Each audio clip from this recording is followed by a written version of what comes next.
They'll be calling you a radical. I don't even have time to walk over to the freaking pond to get any setting. This is a major story that we just found out about.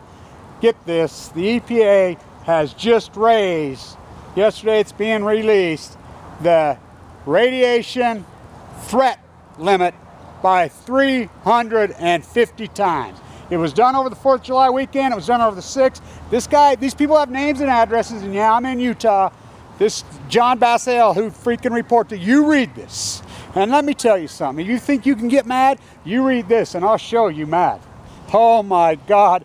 Then they wait till over the 4th of July weekend. It's the same thing as I was uploading my video on the Fox News reporting that there's a leak in the spent fuel pool in number 5, and if they don't get it done, which is nothing but propaganda, Operation Foxconn.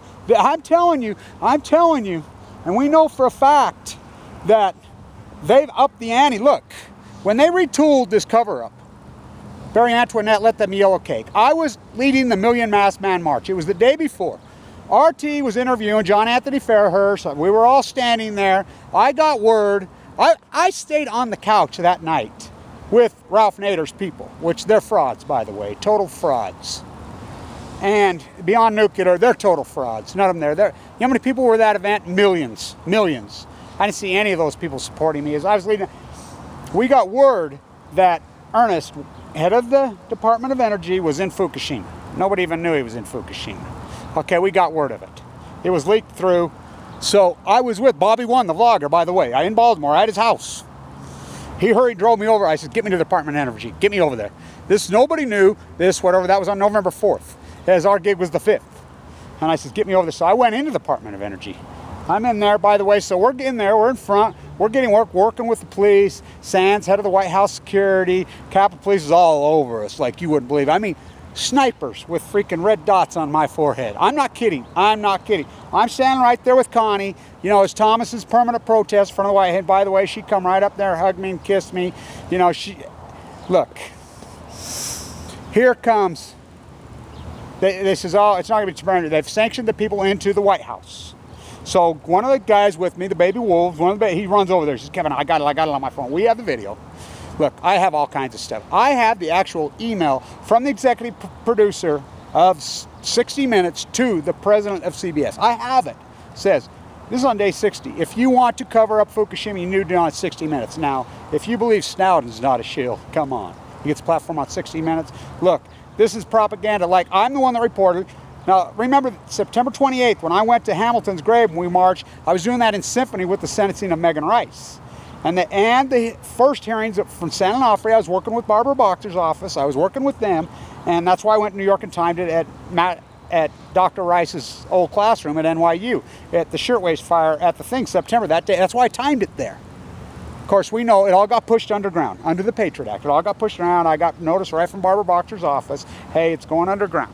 So they retooled the whole thing, delayed her sentencing, clear till January, which I was at her sentencing, which was powerful, you know, and everybody, RT, all these people promised me they'd be there, all this major media. I was the only media there, for real, the greatest. And anybody who calls themselves anti-nuclear in the media establishment, no, they weren't. That was the biggest event in the nuclear fight in 50 years since Kennedy signing the Test Ban Treaty. This is gigantic. Now remember, September 28th, they used the Washington Post, and they released it, and it backfired on them because I got it and I sent it out. And what they released, that John Holdren from Berkeley was running the 32 team, the science technology team, on Fukushima. Then we dug into John Holdren. Oh yeah, he's the eugenics guy for real. That's why I went to Livermore on day 1000. Heather and I on Thanksgiving. I mean, you want to talk creepy out there? On day 1000, Steinbeck, Val Mayes, Tim Schell. That was the day 1000, as they released all that, and it backfired in their face because us we know. So there was a 32 team. By the way, I'll be in San Diego for the USS Reagan, and that wasn't just. I also have the email from the admiral, who said he wanted all personnel from Japan evacuated immediately, and this went on for months and months. He fought for that, and he wanted civilian personnel evacuated. He said this, and this guy comes into this state. Said this is such an insult to a person like me. The nuclear radiation killed my father, you motherfucker. And I told a woman just now, if I run into this guy, I probably would go to jail on this one. I would. I mean, I would knock this fucker out. I'm gonna if I get a chance. You know, this fucking punk, he comes near me. This fucker. My father was nuked to death in the Nevada test site. I watched him load him in the fucking body bag. All those guys, 40,000 of them were fucking radiated to death. And by the way, he says nobody's died, you know, from fucking radiation poisoning. How about the head of the Fukushima 50, you lying fucker, which he died of esophagus cancer, the guy they propagated. There's over 8,000 dead of the workers, and I know this for a fucking fact, They have hundreds of thousands of workers. They're using right out of the Chernobyl playbook, and they don't have an answer. And FI's been in meltdown the whole time. They spent fuel on the floor on that in July when I was at San Diego at the USS Reagan hearing last year. This is a giant story, and they do it over the 4th of July weekend. And again, I'd like to say Janet and this team of hardcore activists that I have out there, that we have, our group, you know, I call us the 300, the post-ignorance 300, you know. And I'll say this to all you fuckers, you know, yeah, we're fighting a purity. I'm fighting for my life, AML leukemia. So many of my friends died from Fukushima. I mean, I have them. I have the blood. I fucking watch them. These fuckers have beyond blood. You read this fucking story, and you tell me if this doesn't fucking make you so, oh my God. I mean, wow. These people have names and addresses. This fucking guy is playing with fucking fire is all I can fucking say. I don't know who this fucker thinks he is. You know, wiped out all my money, fucking central line of my jugular vein, fucking full of AML leukemia. I mean, people have no clue. Fukushima has killed fucking thousands, if not millions of people, and will probably kill billions. That's just, he makes these ridiculous statements. We know from Chernobyl, we know from the downwinders of Utah, we know from the government data on the freaking atomic veterans. I have it all. This is not debatable. It's not, radiation's a very, it's a killer. It's a killer, and this is, I mean, he wants to have a debate that was settled freaking 50 years ago. Now, who does this guy think he is, honestly? Fucking EPA. You know, you think they time it all out. The Alaska fish studies come out, which there is no study. Then they do this over the 4th of July, and they're using Operation Foxconn news again. And new again, and if you believe this, just like, oh, let's go into Iraq and so you can get their cheap oil, huh? It's amazing what people fall for, but not this time.